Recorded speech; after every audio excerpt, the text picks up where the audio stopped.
A short squeeze is when a stock rises sharply, causing traders who bet its price would fall to buy it in order to prevent further losses. Typically, the folks doing this type of trading are hedge fund managers and the Wall Street fat cats looking to pad their wallets any way they can.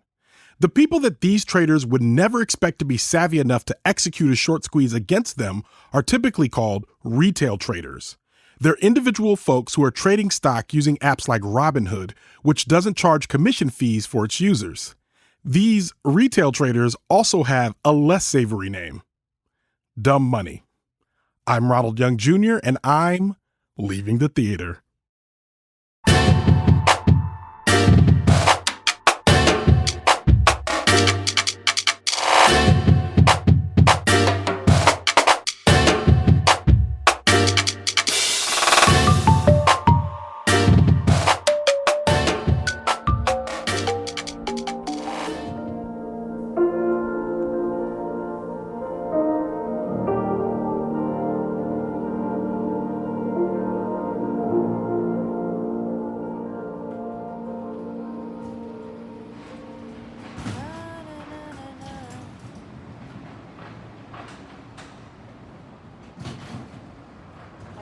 Oh, they got breakfast pizza? I'm about to get that. Where?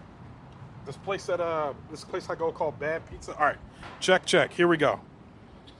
All right, this is Ronald, and I am leaving the theater after seeing Dumb Money. Dumb Money, written by Laura Schuker Blum and Rebecca Angelo, directed by Craig Gillespie.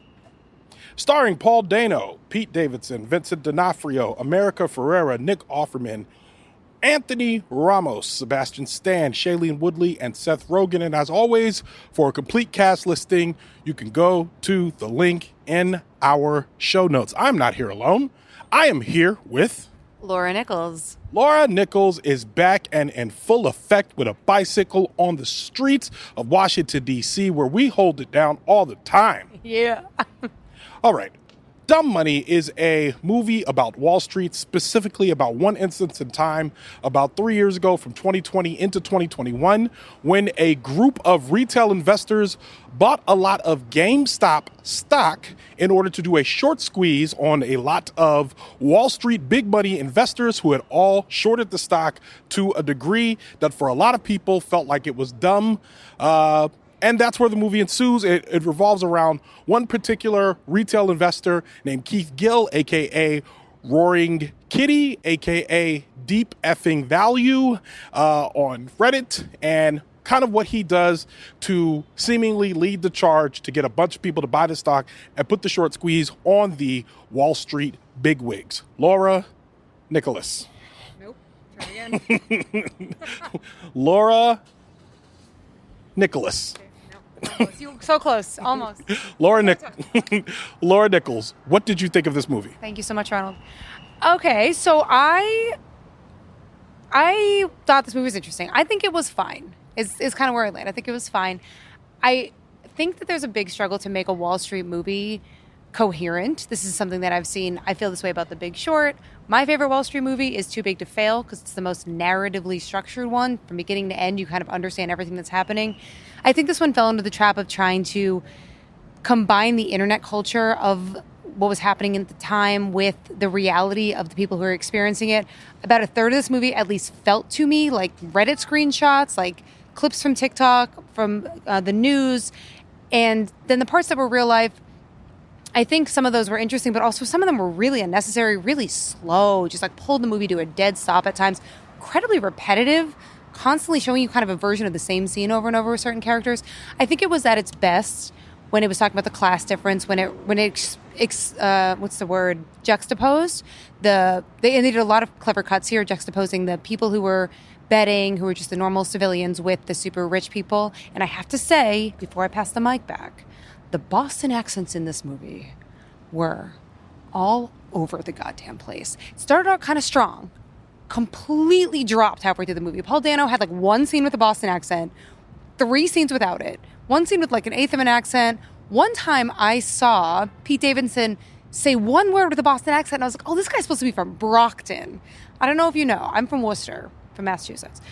people from Brockton sound like they're more from Boston than you've heard in a Scorsese movie. And I mean that. So that actually distracted me a little bit because it was like they weren't even trying. Anyway, that's my last comment on that. But overall, fine, fun at points, super boring at points, surprisingly, given the pace. In the end, I think they landed really well. So I was really feeling it by the end. This has been Laura Nichols, Boston correspondent. 508. Here's my thing. I think this is the second time I've seen this movie. I saw it at a conference a few years ago, and I saw it at a conference a few weeks ago. I saw it at a conference a few weeks ago, and I remember the time that I saw it at the conference, I enjoyed it. I was with people. It was very novel to see a movie that wasn't in theaters yet, that we were getting a chance to see before everyone else. And I remember walking out of this movie being like, that was pretty good. And then I watched the documentary. There's a docuseries that is out on Netflix right now. I don't remember what it's called, but you could probably easily find it because it's new. And you know how Netflix shoves all that stuff right to the front. Something Wall Street Bets or something, too small to fail. It's some clever title that they have in there. So after watching that, doing a little bit of research and realizing that the narrative of it all being all about Roaring Kitty, that narrative about it kind of just being a bunch of people following one person is something that's very convenient for a movie. And it's convenient for a movie because that's the narrative that the movie wants to follow. If you watch the documentary, it seems like there was more than one person that was involved, whereas it seemed that it galvanized around Keith Gill because he's the one that got called to Congress and he was the most public face of most of this, but he wasn't necessarily the one that was also always leading the effort. That being said, now watching it for a second time, I remember after the first time, what I got caught up in was what they were showing us about their net worths, showing all these people. It was focused on this buying and selling, which I think is a good way to make a movie. I don't think it's and it's actually an effective way to tell a story. I just think that I don't know if this story needed a Hollywood treatment, and what we got, what I agree, was just okay. It was, after watching it, it has the slick look of Aaron Sorkin movie, or like it reminded me of The Social Network in some of the ways that it was cut, but it just doesn't have the heft of any of those. This one, I remember thinking, yes, it's boring. Yes, these people are irritating me a little bit, and it's a little long. At some point we get going, and I'm just like, and especially after seeing it a second time and knowing the beats of the story, I'm like, oh no, we got to speed this up. This is like, I was intrigued in the first maybe 30 minutes, but after the gimmick is gone, it's just like, oh, I don't care about this anymore. Get to the point. Like, where are we going? And there really isn't a point. The point is that Wall Street is evil, which is true, and I know you agree. But after that, it's just like, well, okay, so did we do anything about it? And the answer is largely no. It's like maybe one day, this will get us there. Yeah, I agree with you. The pacing felt I liked the beginning a lot. I think it started out really strong.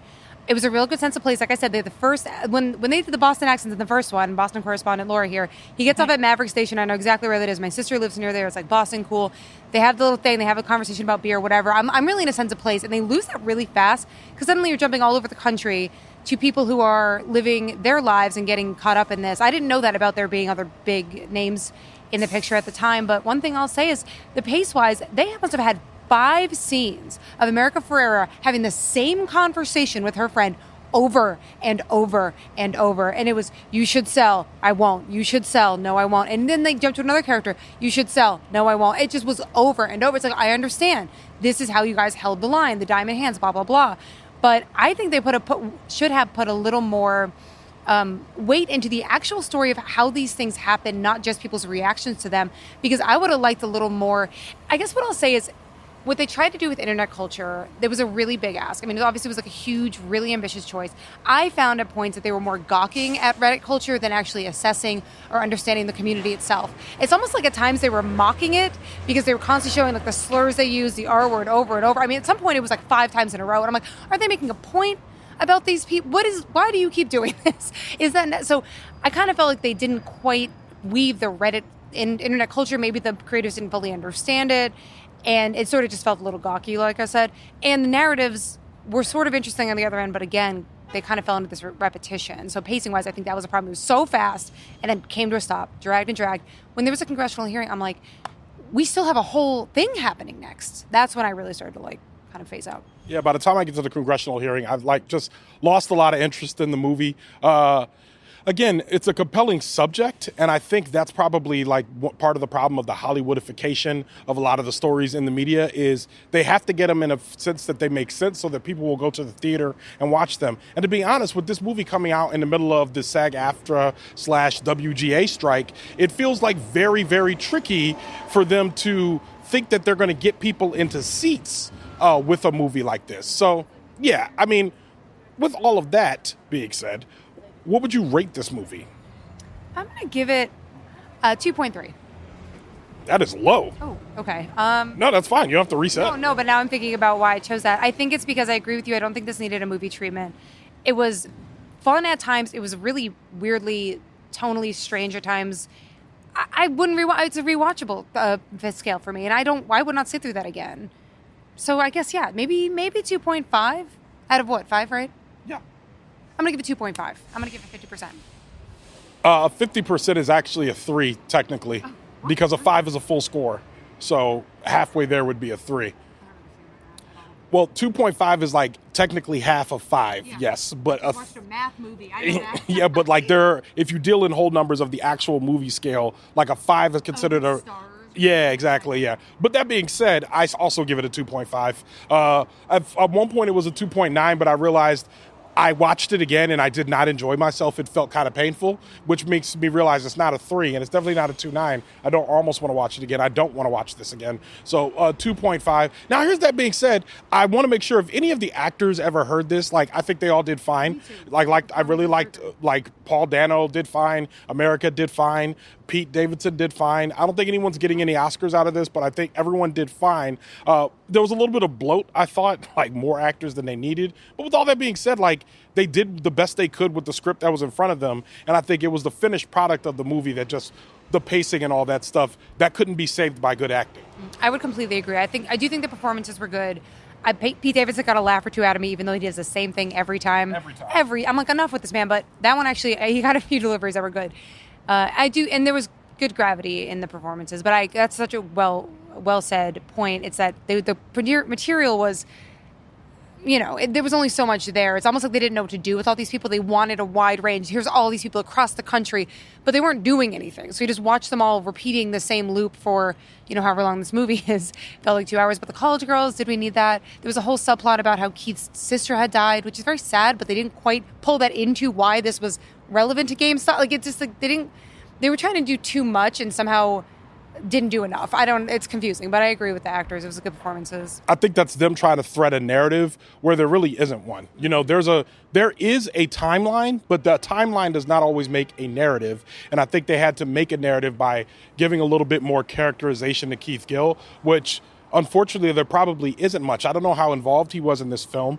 I don't know if that is true of his sister or his brother or his relationship with his parents. I don't know if any of that's true. I don't know if he worked with them on this. I don't know if they just built that out to make more of the story, which doesn't really bother me because I really like social media, the Social Network. This is the Social Network? Yeah. Yeah, I really like the Social Network, and I think a lot of that is not true. And or speculation, but it's a good movie. Yeah, embellishment, which it's a good movie. So, yeah. I think the Boston accents need to be there needs to be a congressional hearing on that. Do your best Boston accent right now. Okay, well, now I'm flustered because I'm from Worcester, all right? Worcester's a different story. Listen, Ron, You can't just go out in the street and fucking start fights with people you don't know to ask them to do accents. That's it. This has been Boston correspondent Laura Nichols. And with that, Leaving the Theater is a production of Oh, It's Big Ron Studios. Alexandra Ketch of Bias Studios mixes the show. Thank you, Alex. Show art from Heather Wilder. Theme music by the mysterious Breakmaster Cylinder. For more information about Dumb Money or Laura Nichols, check out our show notes. You can follow me on Twitter, Instagram, TikTok, Threads, Blue Sky, and Spill at Oh, It's Big Ron. That's at OhitsBigRon. You can find out more about this show and other Oh, It's Big Ron Studios shows by following us on Instagram at Oh, It's Big Ron Studios and on Twitter at Oh, It's Big Ron Stu. That's STEW. Leaving the Theater will be back soon. Thanks for listening. And thanks, Boston correspondent Laura Nichols. Anytime, kid.